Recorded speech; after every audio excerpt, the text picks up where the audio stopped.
जिंदगी के भिन्न रंगों को समेट कहानी का आकार देता हूँ। कुछ इसलिए ही तो कहानीकार कहलाता हूँ।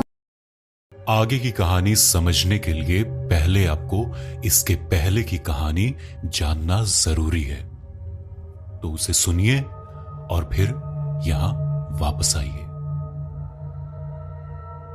कहानी अब तक ये थी कि मेरे दरवाजे पर दस्तक हुई। मैं चौंक सा गया। मैं दीवार की घड़ी देखकर बड़बड़ाया कि इतनी रात को अंधेरे में कौन हो सकता है। खैर, मैं दरवाजे की तरफ बढ़ा। दरवाजा खोलकर मैं हैरान रह गया। मेरे सामने दुबली पतली नाजुक सी लड़की खड़ी थी। उसका चेहरा चांद की तरह चमक रहा था।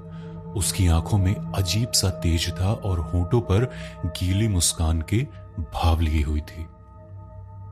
मैं हैरान होकर उस अजनबी चेहरे को गौर से देखा तो बेहद खूबसूरत नवयुवती थी वो।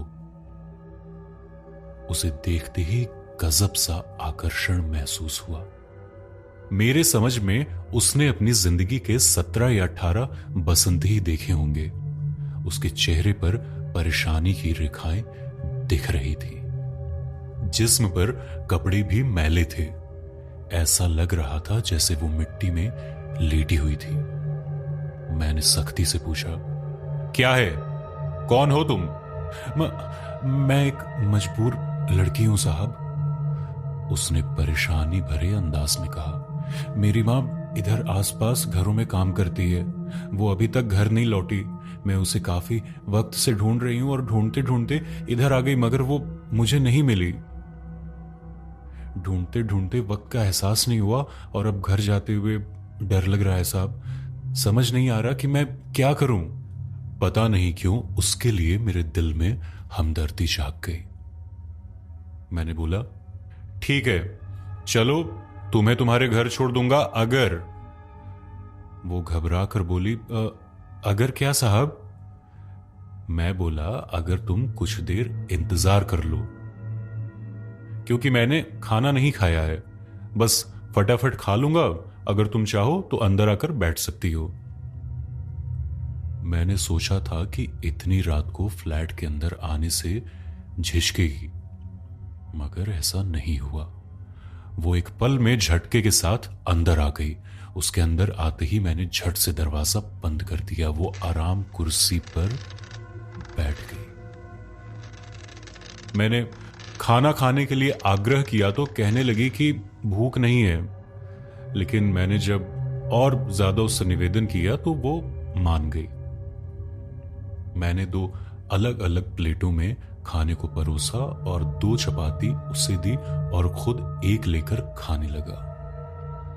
कुछ देर में खाने का प्रोग्राम खत्म हुआ तो मैंने उससे कहा कि अब हमें चलना चाहिए। यह सुनकर उसने चुपचाप हां में गर्दन हिला दी। मोमबत्ती की हल्की रोशनी उसके चेहरे पर पड़ रही थी। सचमुच वो बेहद हसीन थी। शायद उसे अपनी इस खूबसूरती का इल्म भी नहीं था, मगर उसकी आंखों में अजीब सा सूनापन था। मैं सोच रहा था कि कितनी भोली है ये तन्हा किसी अजनबी के कमरे में, वो भी अंधेरी रात में, बेखौफ मेरे सामने खड़ी थी। हालांकि वो मेरे शराब की बोतल देख चुकी थी, परंतु वो इस बात से जरा सी भी विचलित नहीं हुई थी। फिर मैंने चलने का इरादा बना लिया और सोचा कि मैं अपने भाई के घर तो जा ही रहा हूं, रास्ते में इस लड़की को इसके घर छोड़ दूंगा। इसका अकेले इस आधी रात में घर जाना ठीक नहीं है। वो बेहद खूबसूरत है, उसके साथ कुछ भी हादसा हो सकता है। वैसे लड़कियों की तरफ मेरी नीयत कुछ कम ही बिगड़ती है। खूबसूरत खिले फूल मुझे बेहद पसंद है, मगर मैं अपनी सीमा के अंतर्गत ही रहना सही समझता हूं। हां, अगर कोई फूल टूट कर मेरी झोली में गिर पड़े तो मैं केवल उसकी खुशबू चुराना पसंद करता हूं। मैं दरवाजे की तरफ बढ़ा और दरवाजे को खोलते हुए बोला, चलो अब हमें चलना चाहिए। वो मेरे साथ चल पड़ी। मैंने उससे पूछा कि तुमने कहां कहां ढूंढा? वो बोली, साहब मैंने सभी जगह देख लिया, बस उस तरफ नहीं देखा। उसने कब्रिस्तान की तरफ इशारा करके कहा था। हालांकि कब्रिस्तान थोड़ी दूर पर था। हम पैदल चलने लगे। कुछ देर चलने के बाद उसने मेरे हाथ को पकड़ लिया। मैंने बोला, ये क्या कर रही हो? वो बोली, साहब सामने कब्रिस्तान है इसलिए मुझे थोड़ा डर लग रहा है। मैंने कहा, डरने की कोई बात नहीं है, मैं तुम्हारे साथ हूं। ये कहकर हम कब्रिस्तान की तरफ बढ़ने लगे। मैंने बोला, अरे मैं तुम्हारा नाम पूछना ही भूल गया, कुछ अपने बारे में बताओ ताकि सफर भी कट जाए और तुम्हारा डर भी कम हो जाएगा। वो सहमे हुए आवाज में बोली, साहब मेरा नाम मोहिना है और मैं यहीं पास के गांव रतनपुर में मस्जिद के सामने मेरा घर है और मैं वहीं रहती हूं, जो कि आपके गांव गणेशपुर से केवल 3 किलोमीटर की थोड़ी सी दूरी पर है। बहुत अच्छी बात है, इसका मतलब तुम पड़ोस के गांव की हो, लेकिन तुम्हें पहले कभी देखा नहीं मैंने। मोहिना के जवाब खत्म होते ही तपाक से मैंने अगला प्रश्न रख दिया था। मोहिना बोली, साहब हम लोग बहुत गरीब हैं, हमारे पास खेती करने के लिए जमीन नहीं है। मेरे बाबूजी लोहार हैं और वो लोहे के औजार बनाने का काम करते हैं, और मेरी माँ लोगों के घरों में बर्तन धोने और साफ सफाई का काम करती है ताकि कुछ जमा पूंजी का जुगाड़ हो सके और मेरे हाथ वक्त से पीले करके विदा कर सके। बातों बातों में पता नहीं लगा कि हम कब कब्रिस्तान के करीब आ गए, और वो मेरे साथ जैसे ही कब्रिस्तान पर पहुंची चमगादड़ जोर जोर से चीखने लगे। मैंने गौर किया कि इस बार की चीख पहले से ज्यादा करीब और भयानक थी, और वो इस बार उनकी मौजूदगी ज्यादा करीब भी थी। हवा भी काफी तेज हो गई, पर मुझे आश्चर्य तब हुआ जब मैंने देखा कि वो मेरे साथ ही नहीं थी, और उसका हाथ मेरे हाथ से कब जुदा हुआ इसका जरा भी एहसास मुझे नहीं हुआ था।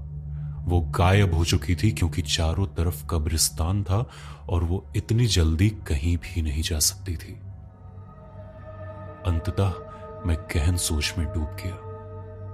मैं बिल्कुल ही भयभीत हो चुका था। मैं इतना ज्यादा डर गया था कि मैं अपनी जगह से बिल्कुल हिल नहीं पा रहा था।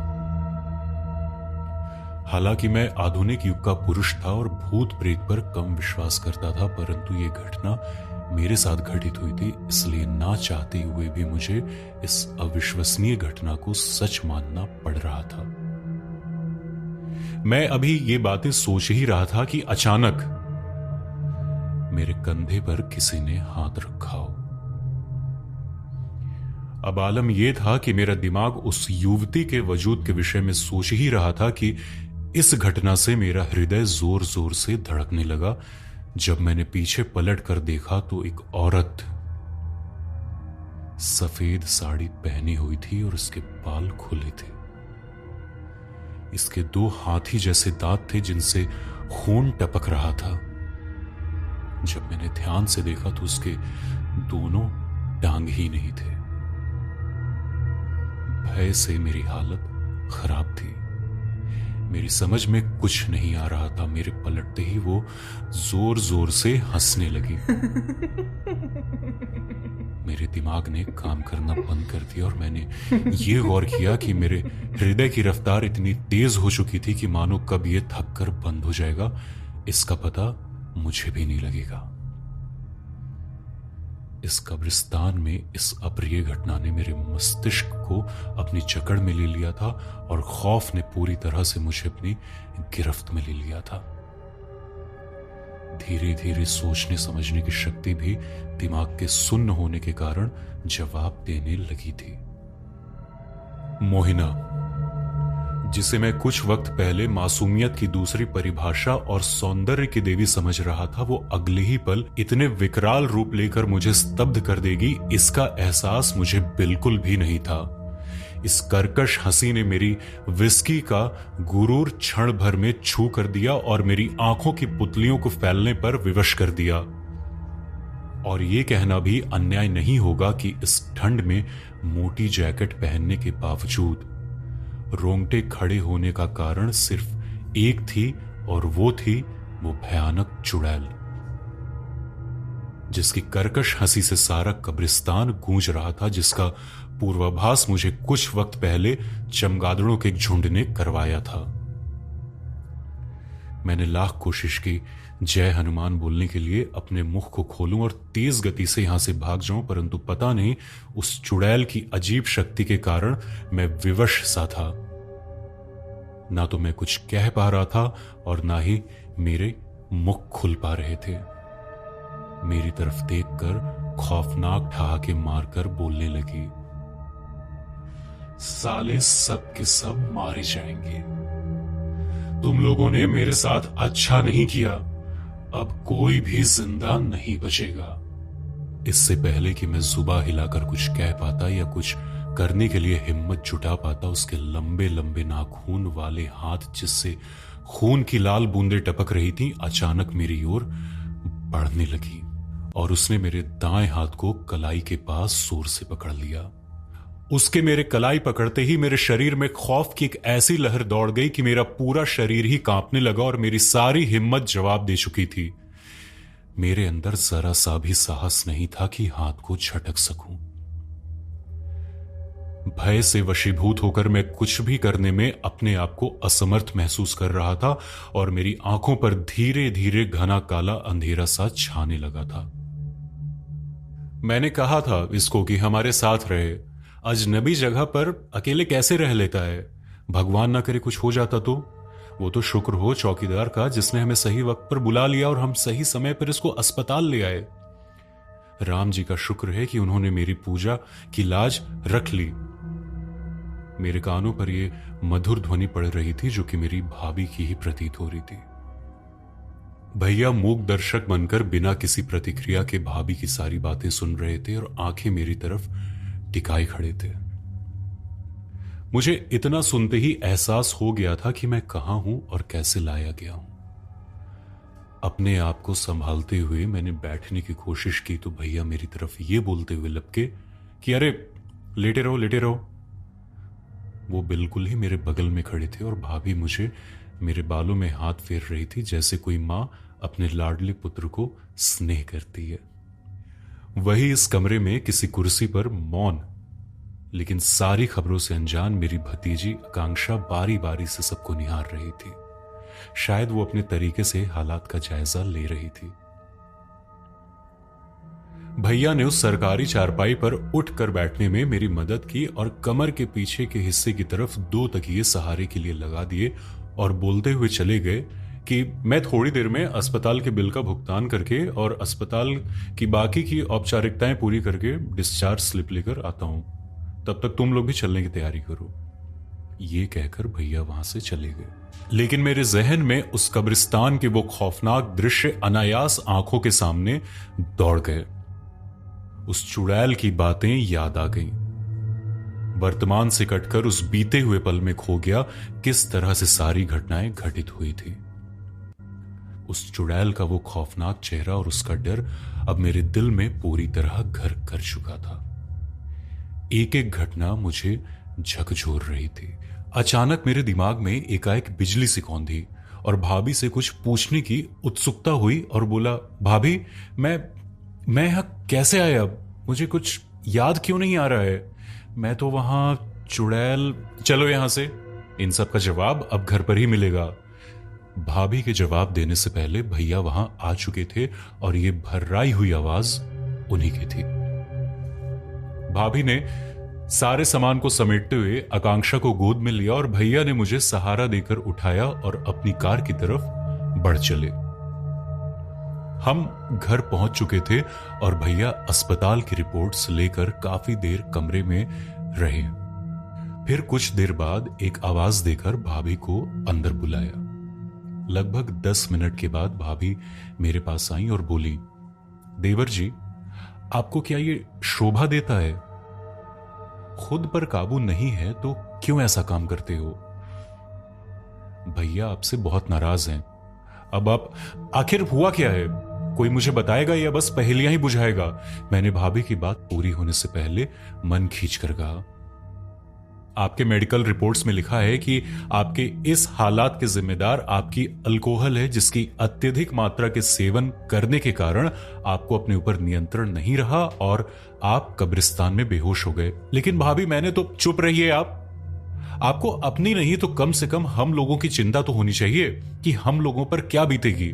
आखिर मैं पूछती हूं कि इतनी रात को पीने के बाद आपको कब्रिस्तान जाने की क्या पड़ी थी? अभी मैं रात वाली घटना से पूरी तरह उबर भी नहीं पाया था कि यहां सवालों का अंबार लग गया था। मेरी मानसिक स्थिति और भी पेचीदा होती जा रही थी और मैंने यह निर्णय नहीं ले पाया कि इनके सवालों का जवाब दूं या फिर पहले मैं उस रात की पहेली को समझूं जिसने मेरे अंदर अंतर्द्वंद कर रखा था।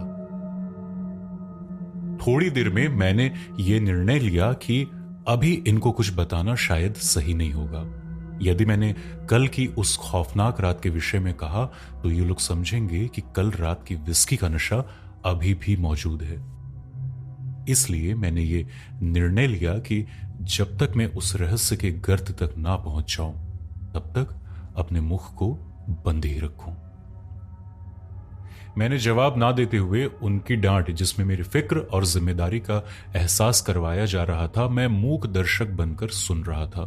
थोड़ी देर में जब उन्होंने अपनी बातें पूरी कर ली तो कहा, जाइए हाथ मुंह धोकर आइए, तब तक मैं कुछ खाने के लिए बनाती हूं। मैंने लंबे तर्क के बाद यही तय किया कि उस कब्रिस्तान की चारदीवारी के भीतर की सच्चाई मेरी अपनी सच्चाई थी। वहां की यंत्रणा और यहां की वेदना को उसे किसी से बांटना नहीं था। मैंने निर्णय किया कि अब जल्द ही इसकी तह तक पहुंचा जाए। इसी सोच की उधेड़ बुन में मुझे पता भी नहीं लगा कि रात्रि के 11 बज चुके हैं। मैंने रात्रि भोज के पश्चात अतिरिक्त शयन कक्ष की तरफ रुख किया, जो भैया और भाभी के कमरे के बिल्कुल विपरीत दिशा में था, रसोई घर से बिल्कुल चिपके हुए था। रात गहरी नींद में अचेत थी।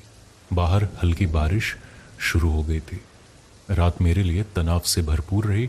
मैंने अपने आप को भावुकता से काटकर किसी उद्देश्य के लिए कठोर बनाया था, पर वही भावुकता एकाएक मुझे जकड़ गई थी। मेरे लिए पिछली रात्रि के वो क्षण मेरी धमनियों में फिर से ताजे हो गए। अब मैं मन ही मन खुद से ही प्रश्न कर रहा था कि मोहिना कहां होगी? क्या उसको उसकी मां मिली? मैं बेसुध सा कैसे और कितनी देर तक कब्रिस्तान में पड़ा रहा?